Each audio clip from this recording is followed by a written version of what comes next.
Welcome back. You're watching Sunday Agenda on Sky News.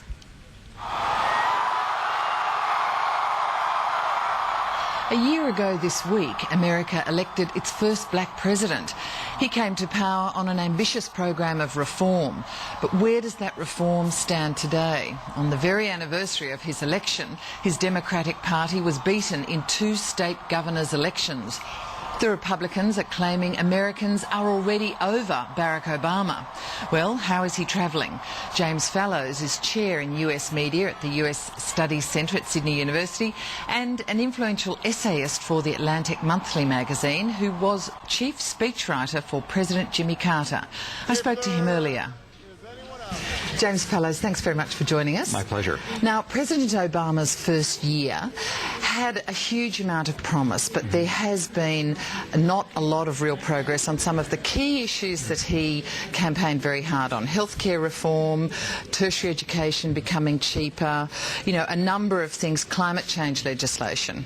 Would you agree with that? Actually not, because I think that the first couple of months of his time in office was just dealing with the financial crisis. And so there's been kind of a triage strategy of first dealing with that, second taking up health reform legislation. And it seems, as you and I speak, likely that he will get this passed. You know, we don't know, but certainly that's what the prognostications seem to be.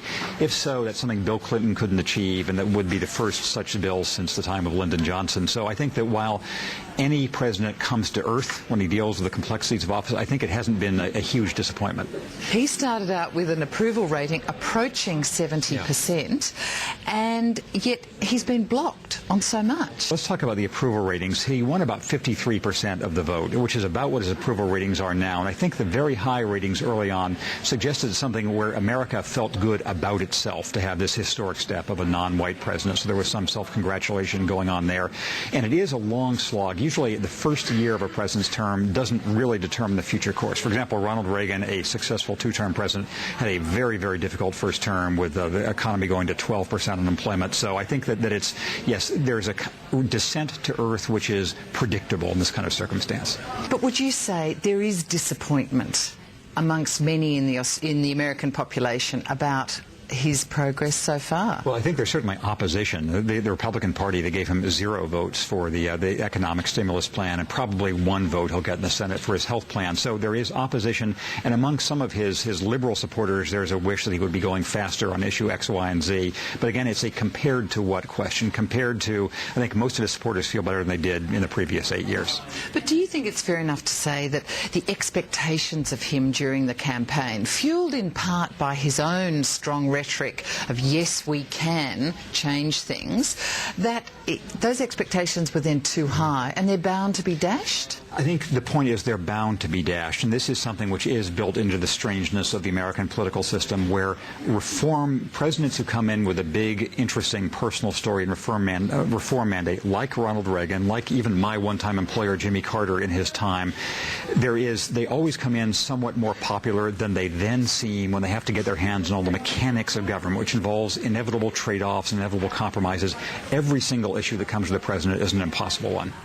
Now, looking at some of the things individually, the economy, there is some growth now in the US economy, which is fantastic news, and you can argue that he stopped the slide of the economy, even though, really it didn't stop sliding until after March this year. He also established the foreclosure prevention plan, which was aimed at keeping people in their homes. So that's a big tick for him, isn't it? I think, yes. So the idea that he continued some of the Bush administration policies of trying to staunch the bleeding that was going on in all these financial areas. And so one of the difficulty for the administration, they say, well, we didn't have a second Great Depression. You know, that should be one of our accomplishments. It's hard to prove that kind of negative. And the main economic problem now is that unemployment is a lagging indicator. So probably for the next year, the unemployment rate will get worse, which is a really serious issue.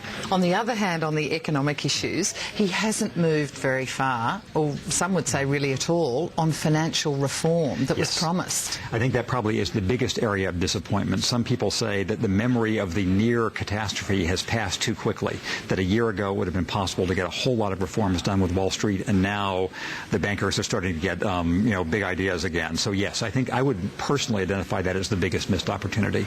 Now, the big issue, as you mentioned before, is the healthcare reform, because President Obama has, in a sense, staked his own reputation on it. He's talked big, he's been out there really trying. So far, there's nothing. Well, I think so far it looks as if he's actually going to pass a bill. Again, we don't know until this happens. In August, a couple of months ago, it looked as if he would certainly fail, and if anything got passed, it would not have the so-called public option, which is a kind of government guarantee for health care. So it's not universal health care in the way Australians understand that. The American health care system is perhaps the strangest part of our whole national governance, but this would be the most significant step since Lyndon Johnson passed Medicare in the mid-1960s. So you think it has changed since August, and he definitely will get something passed? Nothing is definite. It is probable that he'll get something passed. By when? By the end of this year. Okay. And it's now, as we speak, it's November, so within the next 6 or 7 weeks. All right. Now, what does that do to the rest of the agenda? Because he also promised a great deal on climate change.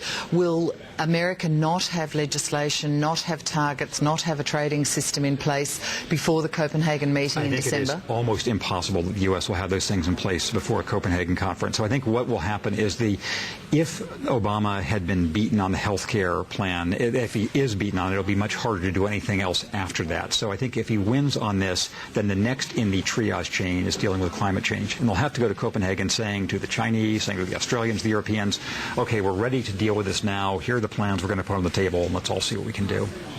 He did pull back some on American troops in Iraq, but he's increased the troops already in Afghanistan. Or considering whether, and whether to increase it significantly again. What do you think he will do with Afghanistan? Because it's going to become known as his war, isn't it? Yes, and I think that is very much in the mind of his mind and his advisors, military and civilian. So I think as we speak, he's going through very, very systematic deliberations about what to do. My personal guess is a modest scaling up in preparation for a middle-term withdrawal and scaling back, because I think that sense is, that's my guess, but it's a very, very difficult situation. So, sorry, does that mean General McChrystal will be kind of not taken notice of? Well, General McChrystal, it was interesting to read his actual speech in London, where he was saying, if we want to do X, Y, and Z, we need this many people to do X, Y, and Z. The decision of whether to do X, Y, and Z is not the theater commander's decision, it's the president's decision, which he'll be responsible for, better or worse. So I would think the whole increment that General McChrystal was suggesting, I would not expect that whole increment, but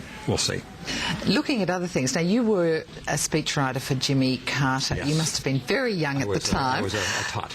Could Barack Obama's presidency be at all like Jimmy Carter's? I think it's not likely, but there is this similarity that both of them were elected essentially as personal vessels of reform. Jimmy Carter was coming in after Richard Nixon. Carter was honest and pure and church-going against after the cashiered Nixon, and Obama came in as a voice of sort of conciliation after the polarized time of George W. Bush.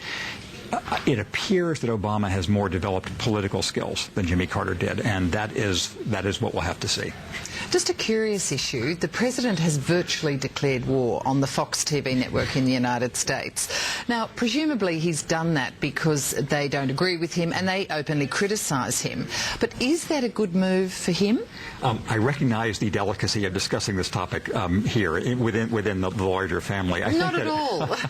that it's every president gets mad at the press. John Kennedy canceled subscriptions to the New York Herald Tribune. Jimmy Carter was mad at the press. Bill Clinton too. I think that since Obama so rarely does things on impulse, this must have been a calculated decision. They thought it would be a sensible positioning move to put Fox News together with the Republican Party, and we'll see. I just don't know whether it'll turn out to be wise. So in the end, after his full term, do you think people in general across America will be saying, well, that was a great term, or no, he was a huge disappointment? We're speaking now less than 1 year into 4, and the record of all the presidents I can think of is that you just don't know at the end of a year. At this point of his administration, George W. Bush was, I think, as popular as any president had ever been, and he ended up being as unpopular as any president had ever been. So we don't know. I think if you had to bet now, you'd bet on his being re-elected, just because there's not an obvious contender against him, but 3 years is a long time.